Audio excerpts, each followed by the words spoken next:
ಭಾರತವು ಟ್ರೇಡ್ ಒಪ್ಪಂದದಲ್ಲಿ ಅಮೆರಿಕಾಗೆ ಕೊಟ್ಟು ಸರಿಯಾದ ಪೆಟ್ಟು. ಮೋದಿ ತಂಡವು ಟ್ರಂಪ್ಗೆ ತಾವು ಬಯಸಿದಂತೆ ಎಲ್ಲವೂ ನಡೆಯೋದಿಲ್ಲ ಎಂದು ತಿರುಗೇಟು ನೀಡಿದೆ. ಮೋದಿ ತಮ್ಮ ನಿಜವಾದ ಚಾಪನ್ನ ಈಗ ತೋರಿಸಿದ್ದಾರೆ. ಟ್ರಂಪ್ನ ಬಾಯನ್ನು ಮುಚ್ಚುವಂತೆ ಮಾಡಿದ್ದಾರೆ. ಅಷ್ಟಕ್ಕೂ ಏಕಾಏಕಿ ಏನಾಯ್ತು, ಅಮೆರಿಕ ಭಾರತದೊಂದಿಗೆ ಕೃಷಿಗೆ ಸಂಬಂಧಿಸಿದ ಒಂದು ಒಪ್ಪಂದವನ್ನ ಮಾಡೋದಕ್ಕೆ ಮುಂದೆ ಬಂದಿತ್ತು. ಆದ್ರೆ ಈ ಒಪ್ಪಂದವು ಭಾರತದ ಕೃಷಿ ವ್ಯವಸ್ಥೆಯನ್ನ ಸಂಪೂರ್ಣವಾಗಿ ನಾಶಪಡಿಸುವ ಒಂದು ಅಪಾಯಕಾರಿ ಯೋಜನೆ ಆಗಿದೆ.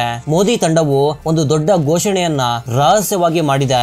ಇದರಿಂದ ಅಮೆರಿಕ ಮಾತ್ರವಲ್ಲ, ಚೀನಾ ಮತ್ತು ಯುರೋಪ್ ದೇಶಗಳು ಕೂಡ ಬೆಚ್ಚಿ ಬಿದ್ದಿವೆ. ಟ್ರಂಪ್ನ ಟಾರಿಫ್ ನ ಬೆದರಿಕೆಗೆ ಭಾರತ ತಲೆಬಾಗುತ್ತೆ ಅಂತ ಅನ್ಕೊಂಡಿದ್ರು. ಆದ್ರೆ ಅವರ ಈ ತಂತ್ರವೇ ಅವರಿಗೆ ವಿರುದ್ಧವಾಯಿತು. ಏನಿದು ಮೋದಿ ಅವರ ಈ ಚಾಣಾಕ್ಷ ತಂತ್ರ? ಇದು ವಿಶ್ವದ ಅತ್ಯಂತ ಶಕ್ತಿಶಾಲಿ ರಾಷ್ಟ್ರವಾದ ಅಮೆರಿಕವನ್ನೇ ಯೋಚಿಸುವಂತೆ ಮಾಡಿದೆ. ಜುಲೈ 9, 2025 ಇದು ಕೇವಲ ಒಂದು ದಿನಾಂಕವಲ್ಲ, ಇದೊಂದು ಗಡುವು. ಇದನ್ನ ದಾಟೋದಕ್ಕೆ ವಿಶ್ವದ ಎರಡು ದೊಡ್ಡ ಪ್ರಜಾಪ್ರಭುತ್ವ ರಾಷ್ಟ್ರಗಳಾದ ಭಾರತ ಮತ್ತು ಅಮೆರಿಕವು ಚದುರಂಗ ಆಟದಲ್ಲಿ ಮುಖಾಮುಖಿಯಾಗಿವೆ. ಒಂದು ಕಡೆ ಅಮೆರಿಕದ ಅಧ್ಯಕ್ಷ ಡೊನಾಲ್ಡ್ ಟ್ರಂಪ್ ತಮ್ಮ 26% ರೆಸಿಪ್ರೋಕಲ್ ಟಾರಿಫ್ ಅನ್ನ ಹಾಕುವುದಕ್ಕೆ ಸಿದ್ಧವಾಗಿದ್ದಾನೆ. ಮತ್ತೊಂದು ಕಡೆ ಪ್ರಧಾನಮಂತ್ರಿ ಮೋದಿ ಅವರ ಹೊಸ ಭಾರತವು ಯಾವುದೇ ಒತ್ತಡಕ್ಕೆ ಒಂದಿಂಚು ಕೂಡ ಬಗ್ಗಲು ಸಿದ್ಧವಾಗಿಲ್ಲ. ಅಮೆರಿಕ ಮತ್ತು ಭಾರತದ ನಡುವಿನ ಒಂದು ದೊಡ್ಡ ಟ್ರೇಡ್ ಒಪ್ಪಂದದ ಮಾತುಕತೆ ಈಗ ಕೊನೆಯ ಮತ್ತು ಅತ್ಯಂತ ಅಪಾಯಕಾರಿ ತಿರುವಿನಲ್ಲಿದೆ. ಟ್ರಂಪ್ನ ಸರ್ಕಾರವು ಭಾರತ ಸೇರಿದಂತೆ ಹಲವಾರು ರಾಷ್ಟ್ರಗಳ ಮೇಲೆ ಜಾರಿಗೊಳಿಸಿದ್ದ ಭಾರಿ ಪ್ರಮಾಣದ ಸುಂಕಕ್ಕೆ 90 ದಿನಗಳ ತಡೆಯ ಅವಧಿಯನ್ನು ಕೊಟ್ಟಿದ್ರು. ಅದು ಜುಲೈ 9ಕ್ಕೆ ಕೊನೆಗೊಳ್ಳಲಿದೆ. ಈ ದಿನಾಂಕಕ್ಕೆ ಮೊದಲೇ ಟ್ರಂಪ್ ಭಾರತವನ್ನ ಒಂದು ಒಪ್ಪಂದಕ್ಕೆ ಒಪ್ಪಿಸಲು ತುಂಬಾನೇ ಪ್ರಯತ್ನಿಸ್ತಾ ಇದೆ. ಇದು ಅಮೆರಿಕಾಗೆ ಚಿನ್ನದ ಮೊಟ್ಟೆ ಇಡುವ ಕೋಳಿಯಾಗಿದೆ. ಆದ್ರೆ ಭಾರತಕ್ಕೆ ಇದು ಸಿಹಿಯಾದ ವಿಷ ಅಂತಾನೆ ಹೇಳ್ಬೋದು.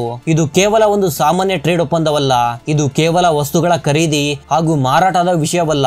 ಇದು ನಮ್ಮ ಕೃಷಿ ಮತ್ತು 70 ಕೋಟಿ ರೈತರ ಭವಿಷ್ಯದ ಮೇಲೆ ಆಡ್ತಾ ಇರುವ ಒಂದು ದೊಡ್ಡ ಮತ್ತು ಅಪಾಯಕಾರಿಯಾದ ಆಟವಾಗಿದೆ. ಅಮೆರಿಕವು ಈ ಒಪ್ಪಂದದಲ್ಲಿ ಭಾರತದ ಡೈರಿ ಮತ್ತು ಕೃಷಿಯಂತಹ ಅತ್ಯಂತ ಸೂಕ್ಷ್ಮ ಕ್ಷೇತ್ರಗಳನ್ನ ಅವರಿಗಾಗಿ ತೆರೆಯಲು ಕೋರಿದೆ. ಆದ್ರೆ ಮೋದಿ ಸರ್ಕಾರವು ತನ್ನ ರೆಡ್ ಲೈನ್ ಗಳನ್ನ ಗೀಚಿದೆ ಮತ್ತು ರೈತರ ಹಿತಾಸಕ್ತಿಗಳೊಂದಿಗೆ ಯಾವುದೇ ರಾಜಿ ಮಾಡಿಕೊಳ್ಳುವುದಿಲ್ಲ ಎಂದು ಸ್ಪಷ್ಟವಾಗಿ ಹೇಳಿದ್ದಾರೆ. ಕೇಂದ್ರ ವಾಣಿಜ್ಯ ಸಚಿವ ಪಿಯೂಷ್ ಗೋಯಲ್, ನಾವು ಯಾವುದೇ ಗಡುವಿನ ಒತ್ತಡದಲ್ಲಿ ಕೆಲಸ ಮಾಡ್ತಿಲ್ಲ, ರಾಷ್ಟ್ರದ ಹಿತಕ್ಕಾಗಿಯೇ ನಾವು ಕೆಲಸ ಮಾಡ್ತಿದ್ದೇವೆ ಎಂದು ಹೇಳಿಕೊಂಡಿದ್ದಾರೆ. ಆದ್ರೆ ಸ್ನೇಹಿತರೆ, ಸಸ್ಪೆನ್ಸ್ ನ ಚಿತ್ರ ಇನ್ನೂ ಮುಗ್ದಿಲ್ಲ. ಅಸಲಿ ಕತೆ ಈಗ ಆರಂಭವಾಗಲಿದೆ. ಮುಂದಿನ ದಿನಗಳಲ್ಲಿ ನಿಮ್ಮ ಜೀವನದಲ್ಲಿ ನೀವು ಒಂದೊಳ್ಳೆ ಸ್ಥಾನದಲ್ಲಿ ಇರಬೇಕು ಅಂತ ಅನ್ಕೊಂಡಿದ್ದೀರಾ? ವೇಗವಾಗಿ ಬೆಳೀತಾ ಇರುವ ಈ ಎಐ ನ ಜಗತ್ತಿನಲ್ಲಿ ನೀವು ಒಂದೊಳ್ಳೆ ಸ್ಥಾನಕ್ಕೆ ಹೋಗ್ಬೇಕಂದ್ರೆ ನಿಮ್ಗೆ ಎಐ ಟೂಲ್ಸ್ ಅನ್ನ ಬಳಸ್ಕೊಂಡು ಹೇಗೆ ನಿಮ್ಮ ಕೆಲಸವನ್ನ ವೇಗವಾಗಿ ಮಾಡ್ಬೇಕು ಅಂತ ಗೊತ್ತಿರಬೇಕು. ಆದ್ರೆ ಹೇಗೆ ಎಐ ನಲ್ಲಿ ಮಾಸ್ಟರ್ ಮಾಡ್ಬೇಕು ಅಂತ ನಿಮ್ಗೆ ಅರ್ಥವಾಗ್ತಿಲ್ವಾ? ಹಾಗಿದ್ರೆ ನಾವು ನಿಮ್ಗೆ ಒಂದು ಸುವರ್ಣ ಅವಕಾಶವನ್ನ ತಂದಿದ್ದೇವೆ. ಈ ಶನಿವಾರ ಮತ್ತು ಭಾನುವಾರ ಬೆಳಿಗ್ಗೆ 11ರಿಂದ ಸಂಜೆ 7ರವರೆಗೆ 2 ದಿನಗಳ ಕಾಲ ನಿಮ್ಗೆ ಎಐ ನ ತರಬೇತಿಯನ್ನ ಕೊಡಲಿದ್ದೇವೆ. ಇದರ ನಿಜವಾದ ಬೆಲೆ 10,000. ಆದ್ರೆ ಔಟ್ಸ್ಕಿಲ್ ಅವರು ಖ್ಯಾತ ಎಐ ಫೌಂಡರ್ಸ್ ನ ಬೆಂಬಲದೊಂದಿಗೆ ನಿಮ್ಗೆ ಸಂಪೂರ್ಣವಾಗಿ ಇದನ್ನ ಉಚಿತವಾಗಿ ನೀಡಲಿದ್ದಾರೆ. ಈ 16 ಗಂಟೆಗಳ ಟ್ರೈನಿಂಗ್ ಅಲ್ಲಿ ನೀವು ಏನೆಲ್ಲ ಕಲಿತೀರಾ ಅಂದ್ರೆ 20ಕ್ಕೂ ಅಧಿಕ ಎಐ ಟೂಲ್ಸ್ ಅನ್ನ ಕಲಿತೀರಾ. ನೀವು ನಿಮಿಷಗಳಲ್ಲಿ ಇಮೇಜಸ್ ಮತ್ತು ವಿಡಿಯೋಸ್ ಅಲ್ಲಿ ಪ್ರೆಸೆಂಟೇಶನ್ ಅನ್ನ ಕೊಡೋದನ್ನ ಕೂಡ ಕಲಿತೀರಾ. ಈಗಾಗಲೇ 40ಕ್ಕೂ ಅಧಿಕ ದೇಶಗಳಿಂದ 1 ಲಕ್ಷಕ್ಕಿಂತ ಹೆಚ್ಚು ಜನ ಈ ಟ್ರೈನಿಂಗ್ ಅಲ್ಲಿ ಭಾಗವಹಿಸಿದ್ದಾರೆ. ನೀವು ಎಐ ಅಲ್ಲಿ ಮಾಸ್ಟರ್ ಆಗ್ಲಿಲ್ಲ ಅಂದ್ರೆ ಕೇವಲ ನಿಮ್ಗೆ ನಷ್ಟ ಆಗೋದಿಲ್ಲ, ನಿಮ್ಮ ಉದ್ಯೋಗವು ಅಪಾಯದಲ್ಲಿರುತ್ತೆ. ನಿಮ್ಗೆ ತುಂಬಾ ಕ್ಷೇತ್ರಗಳಲ್ಲಿ ಈ ಎಐ ಮಾಸ್ಟರ್ ಕ್ಲಾಸ್ ಉಪಯೋಗವಾಗುತ್ತೆ. ನೆನ್ಪಿಟ್ಕೊಳ್ಳಿ, ಮೊದಲ ಸೆಷನ್ ಈ ಶುಕ್ರವಾರ ಸಂಜೆ 7 ಗಂಟೆಗೆ ನಡೆಯಲಿದೆ. ಲಿಮಿಟೆಡ್ ಸೀಟ್ಸ್ ಮಾತ್ರವೇ ಇರೋದು. ಈಗಾಗಲೇ ತುಂಬಾ ಜನ ಜಾಯಿನ್ ಆಗಿದ್ದಾರೆ. ಮಿಸ್ ಆದ್ರೆ ನಿಮ್ಗೆ ಸೀಟ್ ಸಿಗೋದಿಲ್ಲ. ಆದಷ್ಟು ಬೇಗ ತಪ್ಪದೆ ಜಾಯಿನ್ ಆಗಿ. ಡಿಸ್ಕ್ರಿಪ್ಷನ್ ಅಲ್ಲಿ ಲಿಂಕ್ ಇದೆ, ಚೆಕ್ ಮಾಡಿ. ಹಾಗೆ ವಾಟ್ಸ್ಆಪ್ ಗ್ರೂಪ್ ಅಲ್ಲಿ ಜಾಯಿನ್ ಆಗಿ ಫ್ರೀ ಆಗಿ ನೀವು ಕ್ಲಾಸಸ್ ಅನ್ನ ಕೇಳಬಹುದು. ಇದರಿಂದ ನಿಮ್ಮ ಜೀವನದಲ್ಲಿ ನೀವು ಒಂದೊಳ್ಳೆ ಸ್ಥಾನಕ್ಕೆ ಹೋಗ್ತೀರಾ. ಮಿಸ್ ಮಾಡ್ಕೋಬೇಡಿ, ಡಿಸ್ಕ್ರಿಪ್ಷನ್ ಅಲ್ಲಿ ಲಿಂಕ್ ಇವೆ, ಚೆಕ್ ಮಾಡಿ. ಅಷ್ಟಕ್ಕೂ ಯಾವ ವಿಷಯಕ್ಕಾಗಿ ಅಮೆರಿಕವು ಇಷ್ಟೊಂದು ಕಾತುರದಿಂದ ಕಾಯ್ತಾ ಇದೆ? ಟ್ರಂಪ್ ಅವರು ಈ ಒಪ್ಪಂದವನ್ನು ಒಪ್ಪಿಸಲು ಯಾವುದೇ ಮಟ್ಟಕ್ಕೆ ಹೋಗಲು ಸಿದ್ಧರಿರುವ ಆ ಒಪ್ಪಂದ ಯಾವುದು? ಇದರ ಉತ್ತರವು 2 ಪದಗಳ ಒಂದು ಮಾಯಾಜಾಲದಲ್ಲಿ ಅಡಗಿದೆ. ಇದು ಕೇಳಿದ್ರೆ ಖಂಡಿತ ನೀವೆಲ್ಲರೂ ಶಾಕ್ ಆಗ್ತೀರಾ. ಜೆನೆಟಿಕಲಿ ಮಾಡಿಫೈಡ್ ಕ್ರಾಪ್ ಅಂದ್ರೆ GM ಕ್ರಾಪ್ ಅಮೆರಿಕ ಬಯಸ್ತಾ ಇದೆ. ಭಾರತವು ತನ್ನ ಮಾರುಕಟ್ಟೆಯನ್ನ ಅಮೆರಿಕದ GM ಬೆಳೆಗಳಿಗೆ ಮತ್ತು ಪಶು ಆಹಾರಕ್ಕೆ ಸಂಪೂರ್ಣವಾಗಿ ತೆರಿಬೇಕು ಅಂತ. ನಿಮ್ಗೆ ಕೇಳುವುದಕ್ಕೆ ಇದು ಕೇವಲ ಸಾಮಾನ್ಯ ವಾಣಿಜ್ಯ ಒಪ್ಪಂದದಂತೆ ಕಾಣಬಹುದು. ಆದ್ರೆ ಇದರ ಹಿಂದೆ ಒಂದು ಆಳವಾದ ಮತ್ತು ಅಪಾಯಕಾರಿ ಸಂಚು ಅಡಗಿದೆ. ಅದನ್ನ ಇಂದು ನಾನು ನಿಮ್ಮ ಮುಂದೆ ಇಡಲಿದ್ದೇನೆ. ಇದು ಕೇವಲ ಮೆಕ್ಕೆಜೋಳ ಅಥವಾ ಸೋಯಾಬೀನ್ ಮಾರಾಟದ ವಿಷಯವಲ್ಲ. ಇದು ಭಾರತದ ಸಾವಿರಾರು ವರ್ಷಗಳ ಕೃಷಿ ಸಂಪ್ರದಾಯ, ನಮ್ಮ ಜೈವಿಕ ವೈವಿಧ್ಯ ಮತ್ತು ರೈತರ ಸ್ವಾವಲಂಬನೆಯನ್ನ ಶಾಶ್ವತವಾಗಿ ನಾಶಪಡಿಸುವ ಒಂದು ಚಿಂತಿತ ಯೋಜನೆ ಆಗಿದೆ. ಒಂದು ವೇಳೆ ಈ ಒಪ್ಪಂದವಾದ್ರೆ ಭಾರತದ ಕೃಷಿ ಮೇಲೆ ಅಮೆರಿಕದ ಕಂಪನಿಗಳು ಕಬ್ಜಾ ಮಾಡ್ತವೆ. ಈ GM ನ ಬೀಜಗಳು ಸಾಮಾನ್ಯ ಬೀಜಗಳಲ್ಲ, ಅಲ್ಲ, ಇವು ಪೇಟೆಂಟ್ಗಳಾಗಿವೆ. ಅಂದ್ರೆ ಮಾನ್ಸೋಟೋ, ಕಾರ್ಟೆವಾ ಮತ್ತು ಕಾರ್ಗಿಲ್ ನಂತಹ ಅಮೆರಿಕದ ದೈತ್ಯ ಕಂಪನಿಗಳಿಗೆ ಇವುಗಳ ಮೇಲೆ ಸಂಪೂರ್ಣ ಮಾಲೀಕತ್ವವಿರಲಿದೆ. ಇದರ ಅರ್ಥ ಭಾರತದ ರೈತರು ತಮ್ಮ ಬೆಳೆಯ ಬೀಜವನ್ನ ಶತಮಾನಗಳಿಂದ ಉಳಿಸಿಕೊಂಡು ಬಂದಿದ್ದಾರೆ. ಆದ್ರೆ ಇನ್ ಮುಂದೆ ಪ್ರತಿ ವರ್ಷ ಪ್ರತಿ ಬೆಳೆಗೆ ಈ ಕಂಪನಿಗಳಿಂದ ದುಬಾರಿ ಬೀಜಗಳನ್ನ ನಾವು ಖರೀದಿಸಬೇಕಾಗಿ ಬರುತ್ತೆ. ಭಾರತದ ಸ್ಥಳೀಯ ಬೀಜಗಳು ಅಂದ್ರೆ ಭಾರತದ ಮಣ್ಣಿನ ನಿಜವಾದ ಶಕ್ತಿಯಾದ ಆ ಬೀಜಗಳೆಲ್ಲವೂ ನಾಶವಾಗಲಿವೆ.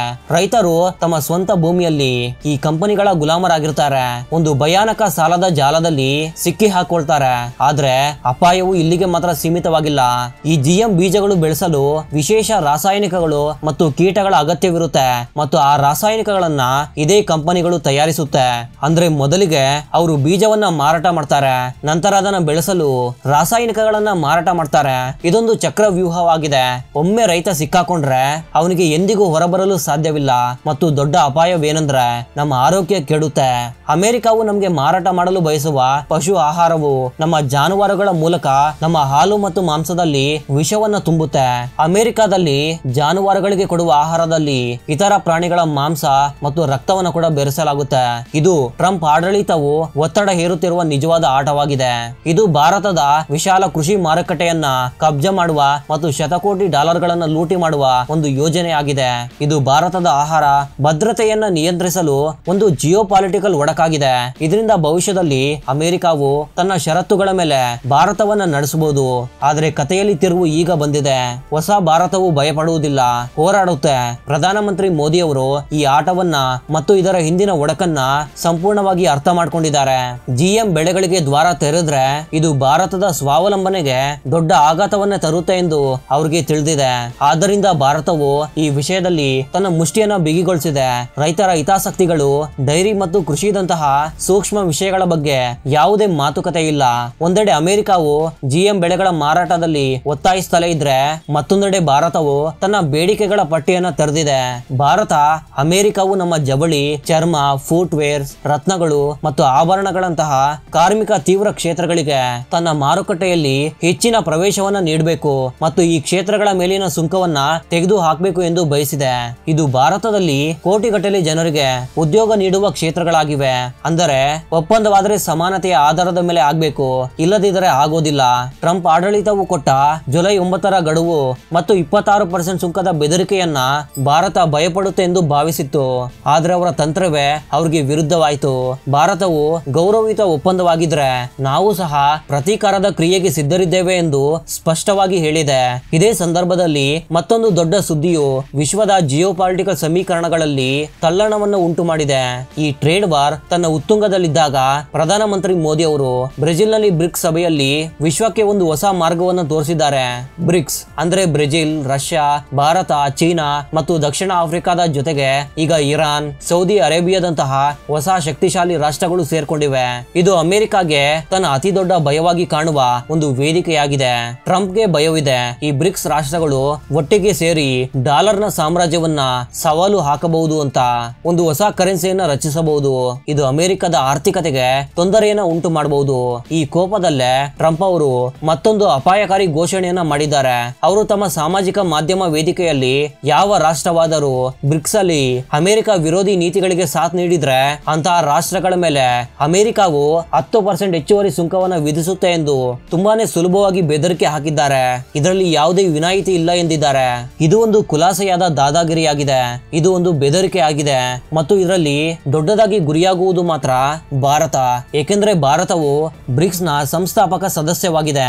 ಭಾರತವು ಕ್ವಾಡ್ ಮತ್ತು I2U2 ನಂತಹ ಅಮೆರಿಕದ ಗುಂಪಿನ ಭಾಗವಾಗಿದೆ. ಜೊತೆಗೆ ಬ್ರಿಕ್ಸ್ ನ ವೇದಿಕೆಯಿಂದ ಗ್ಲೋಬಲ್ ಸೌತ್ ನ ಧ್ವನಿಯನ್ನ ಎತ್ತುತ್ತಾ ಇದೆ.